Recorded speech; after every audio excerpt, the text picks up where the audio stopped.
And Stampy Cat, how could you say that? Dun dun dun! How could you say such things? Stampy Cat does not approve of Jesse James West's programming, so we are here to determine if it's good or bad and what he can do to improve. Come with me to train chest, starting off with incline barbell bench press. And one of the biggest things here is that I normally do a Smith machine, so I am not going to be the strongest with this at the moment, but I'm going to do everything I can and push to ultimate failure as always. Doing 3 sets of 12 reps. The incline barbell press is an excellent exercise for the upper pecs. Keep in mind, one of the secondary functions of the upper pecs is basically bring your arm up like this. So if you want to make it extra upper chesty, to target the upper chesticles even better, when you do an incline press, instead of flaring out a lot and pressing like this, even though you'll still work your upper chest, try and bring it down a bit more and then push back up in an arc pattern like that. That will engage the upper chesticles even more than a standard incline press. And for the next exercise, we're going to be doing cable flies. Now, truthfully, I just found this random cable machine and added a foam pad and a foam roller to help me get a better contraction and stretch overall. The foam pad can help you get a better stretch because it forces your chest upwards, which pre-stretches the chest. It's not a bad idea. It's not necessary, but it's not a bad idea. I personally always try to modify the equipment the best that I can because every person is going to fit in each machine differently. Next up, we got a staple exercise, the dumbbell bench press. Okay, now he is doing a flat press. Doing an incline press and a flat press in the same session seems intuitive. However, they both train the muscle in a very similar way. Already done a neutral kind of grip fly for the whole chest, and you've done an incline press for more the upper chest, but it will still hit and target the mid and lower chest as well. And my camera has died very early on in this video, but I will not stop. I will keep persisting. Anyway, this exercise is slightly redundant because of that. And one of the key rules in exercise programming is trying to limit exercise redundancy. You want every exercise to hit the muscle in a very different way compared to the rest of the exercises. For example, not doing 2 kinds of chest press in the same session, as that probably is redundant. And if you are going to do 2 types of chest press, it's not the end of the world, but just make sure that you don't do too much volume at the same time. Overall, a very logical chest day. I give it 8 chesticles out of 10.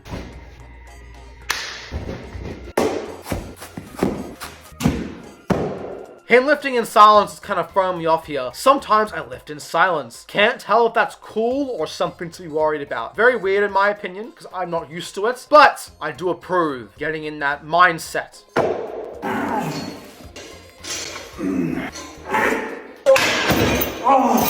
The belt squat is an excellent quads exercise. It basically is just a regular squat, but the weight is loaded on your hips. This is on your back, and that saves you a lot of axial fatigue. Unfortunately, most gyms do not have this machine. If my gym had it, I would abuse it, but unfortunately it doesn't. So I have to just do regular squats instead. This one.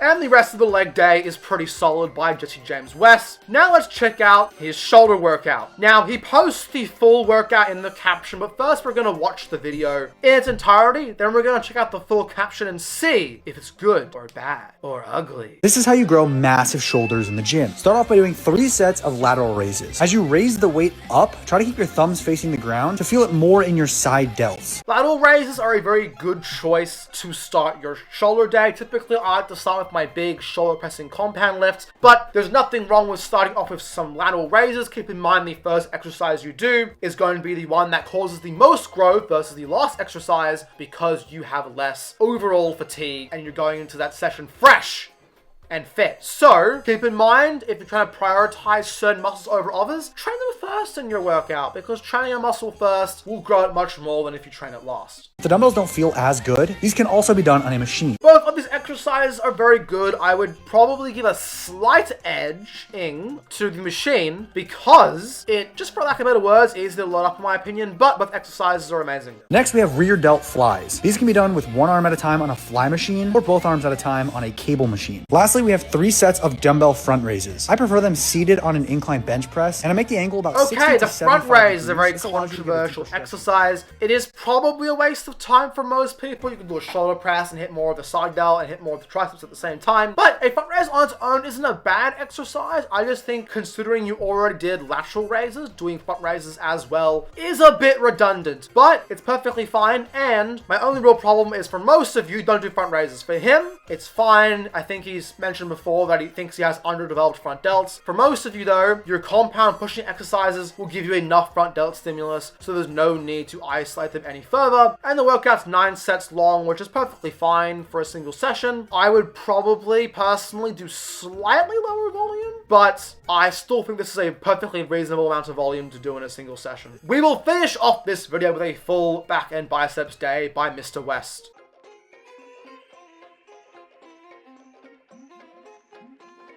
Lat pull downs for 3 sets of 12 reps, a staple exercise, done with pretty good form by Mr. West. I do approve.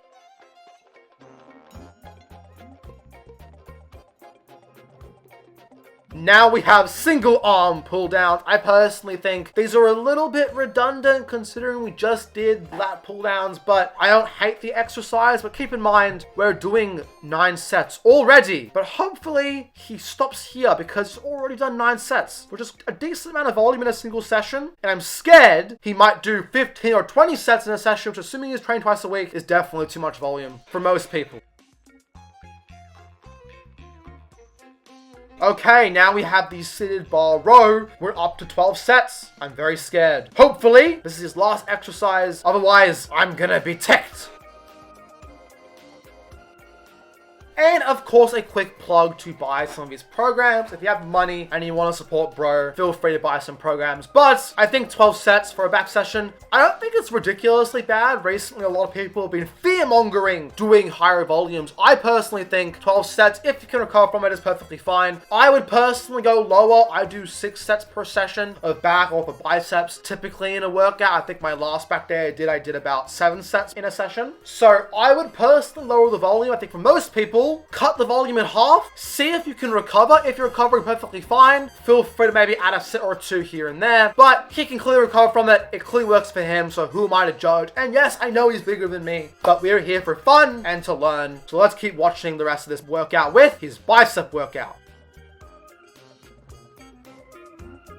Starting off with behind the back cable curls to give you that stretch. People like this exercise because it either A, produces a stretch, or B, because it trains the biceps where they have best leverage. Either way, it's still a great exercise. Stempy is now approving of Jesse James West. His programs are pretty good. I've seen him do way too much volume in the past, but it looks like he's opting for a more moderate volume approach, which I do think will be better because it means you can recover even better than last time. But anyway, let me know your thoughts in the comment section down below. But for now, I'd like to thank you all very much for watching, and I'll see you guys in the next video. Goodbye, everybody.